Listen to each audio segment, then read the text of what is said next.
সকাল সকাল উঠলে দেখবে ভালোই হয়, অনেকটা কাজও এগিয়ে যায়। কিন্তু আমরা যেহেতু রাত করে শুই আর সকাল সকাল ওঠা হয় না।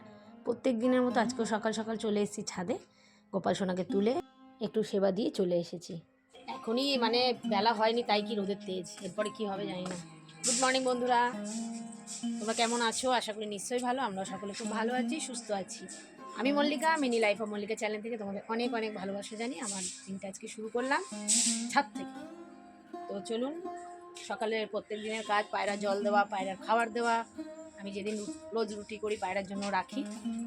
আর আপনারা পারলে গরমকালে একটু একটু না পায়রাদের জল দেবেন, মানে ছাদে একটু যে কোনো পাত্রে একটু জল রাখবেন। তবে আমি এটা চেঞ্জ করবো, যে বাটিটায় জল দিই ওটা চেঞ্জ করে আমি ইয়ে করবো, কী বলে, একটা মিষ্টির দোকান দিয়ে না হাঁড়ি নিয়ে আসবো।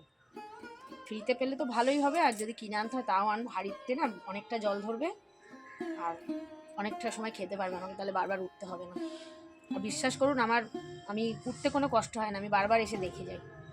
এই যে সকালবেলা এসে একবার দিয়ে গেলাম, আবার বিকেলে আসবো, মাঝখানে দুপুরে মেয়েরা থাকলে ওদের পাঠাই একটু যা দেখে আয় জল আছে কিনা, কারণ ওরা তো আমাদের ভরসাই না। চলুন, আর গাছের আর আপডেট দিলাম না, আর একটু বড় হোক, টমেটো বেগুন তারপরে সব দেখাবো। ওরা খাচ্ছে এখন মনে হয় শুকে, কিন্তু গরম পড়েই গেছে। আজকে অনেকগুলো এক্সট্রা কাজ আছে, সবটাই দেখাবো। নিচে এসে আগে ব্যালকনিটা খালি করে নিলাম। সবসময় জামা কাপড় দুলদুল করলে না, মানে ঝুলে থাকলে আমার ব্যালকনি ভালো লাগে না।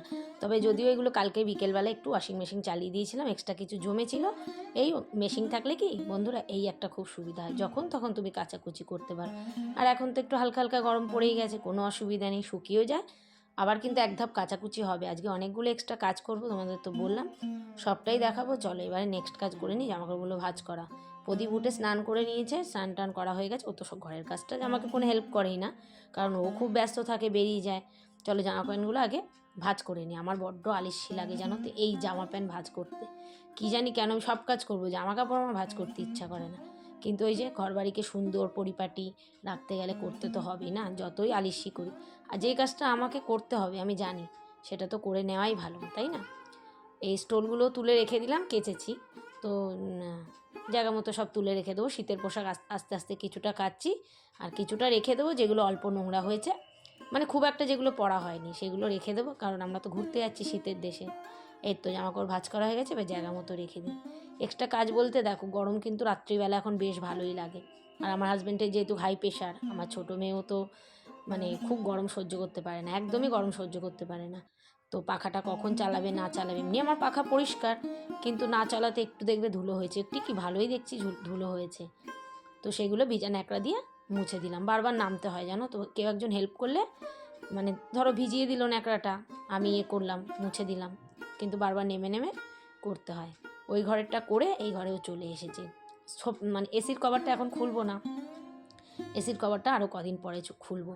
আর যেহেতু দেখছি রাত্রিবেলা জানো একটু একটু গরম লাগছে, তো কখন পাখা চালায়, তো সেই কারণে। তারপর আলমারির মাথা টাথাগুলো মোটামুটি প্রদীপের সাহায্য নিয়ে মুছে নিয়েছি, কারণ ধুলো থাকে তো, পাখা চালালে সারা ঘরে উড়বে। আর আমার ছোটো মেয়েটা না ইদানিং দেখছি প্রচণ্ড ঠান্ডার ধাঁচ হয়ে গেছে, কি জানি কেন, ডাস্ট অ্যালার্জি হচ্ছে না কি বুঝতেই পারছি না জানো। আজকে সোফার কভার টাভারগুলো কাচবো, তাই তুলে নিলাম। এই সোফাটা খুব শখ করে কিনেছিলাম, ইয়েলো কালার, দেখতে তো খুবই সুন্দর, কিন্তু অনেকটা যেন নোংরাও হয়ে যাচ্ছে, যেহেতু রান্নাঘরের সঙ্গে অ্যাটাচ একেবারে আমার ডাইনিংটা, তো ওই জন্য কভার পরিয়ে রাখতে হয়। তবে চেয়ারের কভারগুলো একবারে তুলে নিলাম। তো আজকে চেয়ারের কভার আর সোফার কভার একবারে একটু মেশিনে দিয়ে দেবো, কাঁচা হয়ে গেলে আবার পরিয়ে দেবো, কারণ সোফাটাকে আমার খুব যত্ন করতে হয়, কারণ ইয়েলো কালার, লাইট কালার। আর খুব শখ করে কিন্তু আমি ইয়েলো কালারটা নিয়েছি। যখন আমাকে এটাকে দিতে এসেছিলো দাদারা শোরুম থেকে, বললো আপনার ডাইনিংয়ের সাথে না নিলেই পারতেন, একটু অন্য কালার নিতে পারতেন। এবার দেখো পছন্দ হয়েছে ওইটা, কী করে অন্যটা নিই। চলো একেবারে ওগুলো মানে তুলে একেবারে মেশিনে ঢুকিয়ে দিলাম, দিয়ে কাচতে দিয়ে দিলাম, শুকিয়ে গেলে আবার পরিয়ে দিতে হবে। আর চেয়ারগুলো জানো তো আমার একদম দেবে গেছিলো, মানে ফোমগুলো না পুরো বসে গেছিলো। চেয়ারগুলোকেও কিন্তু আমি ঠিক করিয়েছি, এখন একটু বেশ গদি গদি লাগে, ভালো লাগে বেশ, বসেও আরাম পাওয়া যায় জানো তো। মেয়েরা উঠে গেছে, তো ভাবলাম চলো এই বিছনাটাও তুলে নিই। আর সংসারের কাজের তো আমাদের শেষই নেই, মানে যতক্ষণ কাজ করবে করতেই হবে, কাজের আর শেষ নেই।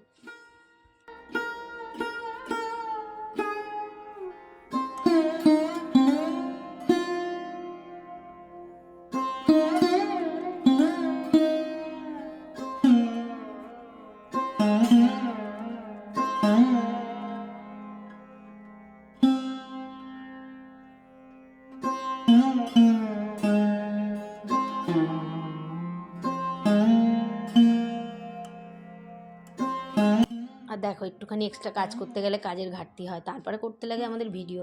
যদি বলো ভিডিওটা তো তুমি শখ করে করো, অবশ্যই শখ করে তো করি, খুবই ভালো লাগে আমার এই প্ল্যাটফর্মে কাজ করতে। তবে জানি না কবে সফলতা পাবো, সফলতার পিছনে ছুটছি, তবে ধৈর্য হারাবো না, ধৈর্য ধরে করবো আমি, কারণ আমাকে তো আর বাইরে যেতে হচ্ছে না, আমি এটাই মনে করি। আর এমনকি আমি সবাইকে এই কথাই বলি যে কাউকে তো বাইরে যেতে হচ্ছে না, ঘরে বসে আমরা নিজেদেরকে ব্যস্ত রাখার জন্য, নিজেদেরকে ভালো রাখার জন্য এই কাজটা আমরা করতেই পারি। সবাই করতে পারছে, আমরা কেন পারবো না? সফলতা তো একদিন পাবেই। দেখো কষ্ট করলে কেষ্ট পায়, আর তোমার সৎ পথে থাকলে সেটার ফল পাওয়া যায়। সেটা আমি নিজের লাইফ থেকে আমি অনেকটা বুঝেছি যে যদি তুমি সৎ পথে থাকো, হিংসা মনে না থাকে, তোমাকে কিন্তু ঠাকুরও তোমাকে কোনো দিক দিয়েই, ঠাকুর কোনো দিনই চায় না কারুর খারাপ হোক। আর ঠাকুর দেখো পথ দেখিয়ে দেয় তোমাকে, সেই পথে কিন্তু চলতে হবে নিজেকেই। ঠাকুর তোমাকে খাইয়েও দিয়ে যাবে না, পয়সাও দিয়ে যাবে না, এটা কিন্তু আমি মানি। হ্যাঁ, তবে সংসার ধর্ম করতে গেলে একটুখানি ভক্তি করে পুজো দিতে হয়, সবটাই নিজের ওপরে। যেরকম কাজকর্মটাও মন দিয়ে করছি। চলো, এদিকে অনেকটা কাজ হয়ে গেছে, ঘর দুয়ারও ঝাড় দেওয়া হয়ে গেছে, একটু জ্ঞানও দিয়ে দিলাম তোমাদের। আর এবারে ঘরটা মুছে নিই। এই টি টেবিলটায় চাকা লাগানোতে খুব সুবিধা হয়েছে, কিন্তু চাকা আবার না লাগানো থাকলে কিন্তু অসুবিধা হয়ে যেত। চলো, এদিকে কাঁচাটাও হয়ে গেছে, দেখছো রোদ কি সুন্দর এই দিকটায়। তবে এখন একটু রোদ কম মানে আসে এই দিকের ফ্ল্যাটগুলো হয়ে যাওয়াতে, জানো তো। তো এটাকে মেলে দিলাম, এগুলোকে একটু পরেই শুকিয়ে যাবে, অর্ধেক তো শুকিয়ে এসছে। তো তারপরে মেলে দেবো, পেতে দেবো জিনিসগুলো একেবারে।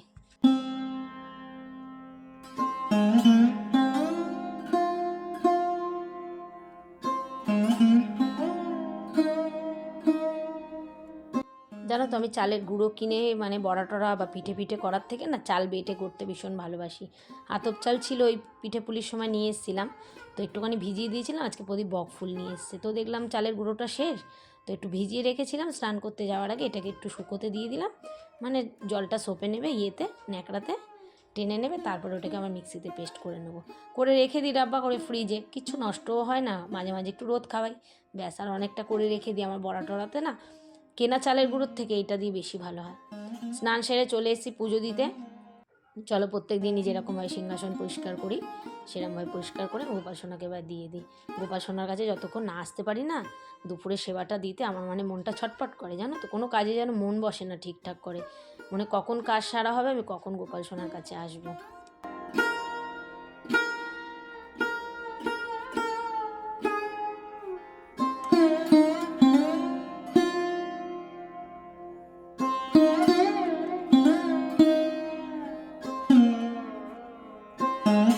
আর আমাদের যাদের ঘরে গোপাল আছে তারা তো জানোই, তাদের মধ্যে এরকমই প্যানিকটা কিন্তু কাজ করে, কারণ ওকে তো আমরা সন্তানের মতো দেখি, তাই না। আজকে অনেক দিন পর ডিম কষা করছি। আমার বরের যেহেতু কোলেস্ট্রল, সে কারণে আমাদেরও জানো সবারই ডিম খাওয়াটা কমে গেছে। ওইদিকে ডিম কষাটা বসিয়ে ডিমটা ওইদিকে বসিয়ে চলে এসেছি চালটা গুঁড়ো করতে। বকফুলের বড়া করব আজকে, বেশ ভাল লাগে গরম গরম ভাতের সঙ্গে। আর আমরা কিন্তু একদমই গরম গরম নামিয়ে খাবার দাবার খাই প্রত্যেক দিন, শীত গ্রীষ্ম বর্ষা গরম গরম খাবারই আমাদের ভরসা। অভ্যাসে দাঁড়িয়ে গেছে এই আর কি। আর এখন তো দেখো আমাদের সব বেলা করে খাওয়া অভ্যাস, হুটোপাটিও লাগে না। আগে যখন আমার বড় অফিস কাচারিতে কাজ করতো, তখন অনেক ভোরে কানা ভোরে উঠতাম, তখন উঠে সেই রান্নাবান্না করতাম। এখন এক দিদির লাইভ দেখি, ভিডিও দেখি, ভোর 5টায় উঠে সে রান্নাবান্না করে, শম্পা দিদির কথা বলছি। তো সেদিন তো দিদির লাইভে আমি ছিলাম রাত্রিবেলা। তো সকালে দেখছি কি আমার ফোনটা মিউট করিনি, শম্পা দিদি তোমার গল্পটা আমি করছি কিন্তু কিছু মনে করো না। আমি তো ফোনটা সাইলেন্ট করিনি, দিদিভাই ওদিক দিয়ে মিউট করে দিদিভাই লাইভ রেখেছে, আমি নাইটে ছিলাম। সকাল 6:30 থেকে দিদিভাই রান্নার আওয়াজ পাচ্ছি। উঠে যে আমি একটু ফোনটা সাইলেন্ট করব বা আমার ভয়েসটা কমিয়ে রাখবো, আমার ইচ্ছা আর করছে না। আমি বললাম ছাড়ো, দিদি তো যখন কাটবে কেটেই দেবে, একটু থাকুক, রান্নাবান্নাও শুনি। জেগে আছি কিন্তু ওই আর উঠতে ইচ্ছা করছে না, আলিস্যি। আর এখন একদমই জানো তো ঠিকঠাক শোয়া হয় না দুপুরেও। তোমাদের সঙ্গে গল্প করতে করতে শম্পা দিদির গল্প করলাম। খুব ভালো লাগে আমার শম্পা দিদিকে, বিশ্বাস করো। এটা আমাকে সময় দেয় বলে বা কিছু, আমি জানি না এই কথাগুলো বলা উচিত কি না। আমার মনে যেটা এসছে ভাই আমি সেটা বলে দিয়েছি। সবাইকেই খুবই ভালো লাগে, তার মধ্যে ওই হয় না কিছু মানুষ খুব মনে ধরে যায়, সেটাই। ওরাও চলে এসছে, বললাম না আমরা গরম গরম খাবার খাই, দিয়ে দিলাম। আজকে প্রদীপ একটু তাড়াতাড়ি চলে এসেছিলো সন্ধেবেলা, আমরা একটু বেরিয়েছি। সন্ধেবেলা কি 8:30 নাগাদ প্রদীপ আজকে চলে এসেছিলো দোকান থেকে। সেরকম কাস্টমার ছিল না, কি করবে, তা চলে এসেছিলো। তার আগে আমাকে বলেছে একটু গুছিয়ে থাকো, বেরাবো। আর আজকে বড় মেয়ে কিন্তু খাবার দাবারগুলো বেড়ে দিল আমাদের। তো যাচ্ছি একটুখানি বাজার কলকাতার দিকে, কারণ আমরা তো জানো শীতের দেশে যাব, কেনাকাটি আর শেষ হচ্ছে না। তো খুব ভয়ও লাগে না, বাচ্চাদের নিয়ে যাচ্ছে। আর দেখো এর অবস্থা, এই জামাটা এত তার পছন্দ, সে মানে এটা পরেই পুরো মলে ঘুরলো। এমনকি ওই বিল কাউন্টারে গিয়ে দাদাকে ট্যাগটা দিয়ে গলা দিয়ে বলছে, দাদা নিন বিলটা করে নিন। দাদা বলছে না, খুলতে হবে। তারপর খুলে দিল, সেটা পরেই আবার বাড়ি আসলো, জানো তো। মানে এই পাবলিক এমন, আর পরে ভালোও লাগছিলো বেশ। আমি ওই সাদা টপটা দেখছিলাম নিইনি, তবে এই হাতের এই টপটা নিয়েছি আর প্রদীপের গেঞ্জিটা নিয়েছি। আজকে সেরকম কিছু কিনিনি, তো তাই দেখানোর মতো কিছু নেই। তো এই সময় কিন্তু ভালো সেল দিয়ে দেয়, জানো তো, শীতের পোশাকের 50% দিয়ে দেয়। আমার গেঞ্জিটাও 100 টাকায় পেয়েছি, আর প্রদীপের এইটাও 200 টাকায় পেয়েছি। যাওয়ার সময় বেলঘরিয়া ব্রিজের তলা থেকে একটু ফল নিয়ে নিলাম বাড়ির জন্য। পেয়ারার কি দাম জানো তো, 200 টাকা কিলো পেয়ারা, বাপরে বাপ। বলছে বারুইপুরের পেয়ারা, কিন্তু ফলগুলো খুব ফ্রেশ ছিল। ফল টল নিয়ে এবার আবার রওনা দিলাম বাড়ির পথে। তবে যাওয়ার আগে একটুখানি বেলঘরিয়া মার্কেটটা একটু বললাম চলো, গাড়িটা স্ট্যান্ড করা আছে যখন বাজার কলকাতার সামনে, একটু বেলঘরিয়া মার্কেটটা ঘুরে দেখে নিই, যদি কিছু পছন্দ হয়। আর আমার জানো তো মল থেকে কিনতেই ভালো লাগে। যদি বলো দোকানদারগুলো কি করবে, ওনারা না, কিছু কিছু দোকানদার আছে, সবাইকে বলছি না, একটা জিনিস দেখাতে দেখাতে না ভীষণ বিরক্ত বোধ করে ওনারা। মানে তারপরে পাল্টাতে গেলে আর এক, মানে কি বলবে কি না করবে দিশা পায় না। ওই জন্য না আমার মল থেকে কিনতেই ভালো লাগে। কিছু মনে করো না কারোর দোকান থাকলে। চলো, অনেক বিয়েবাড়ি দেখতে দেখতে যাচ্ছি, একটু রেস্টুরেন্ট থেকে খাবার নেবো। প্রদীপ বলে আজকে আর বাড়ি গিয়ে রুটি করতে হবে না, তুমি তো আবার গিয়ে লাইভে বসবে। তো ভালোই হলো, আমার একদিন রাতে ছুটি পেলাম। তো প্রচুর বিয়েবাড়ি, জানো তো। আমাদের না বিয়ে করার মতো এখন কেউ নেই, জানো তো, সবই ছোট ছোট, কারোর বিয়েবাড়ি পড়ছে না। এই রেস্টুরেন্টের খাবারগুলো খুব ভালো। রসই না কি যেন নামটা, ভুলে গেছি। খাবারটা হোম ডেলিভারি করবো, মানে নিয়ে যাবো, হোম ডেলিভারি বলছি, পার্সেল করবো। আর বেচারি দেখো ভেতরে বসে আছে, পুরো একটা ভূতের মতো লাগছে। এখানের অ্যাম্বিয়েন্সটা পুরো অন্ধকার অন্ধকার, কিন্তু ভালো লাগে আমার এরকম অ্যাম্বিয়েন্স হোটেলটার। তো আমি একটু ক্যামেরা করছি বলে একটু মানে নাচ দেখাচ্ছে আমাকে, খুব রগড় করে জানো তো আমার সাথে। চলো এবার বাড়ির পথে রওনা দিই। আজকের দিনটা বেশ ভালোই কাটলো, ভাবতে পারিনি বিকেলের পর এরকম সুন্দর একটা মুহূর্ত কাটাবো। বাড়ি চলে এসেছি খাবার নিয়ে, রাইস আর চিলি চিকেন নিয়েছি। আর এরই সাথে ভিডিওটা শেষ করলাম। ভিডিও ভালো হলে লাইক কমেন্ট শেয়ার করে পাশে থেকো। আবার দেখা হবে কালকে একটা নতুন ভিডিওর সাথে। আর যারা আমার ভিডিও দেখছো, অসংখ্য ধন্যবাদ বন্ধুরা, তোমাদের সকলকে।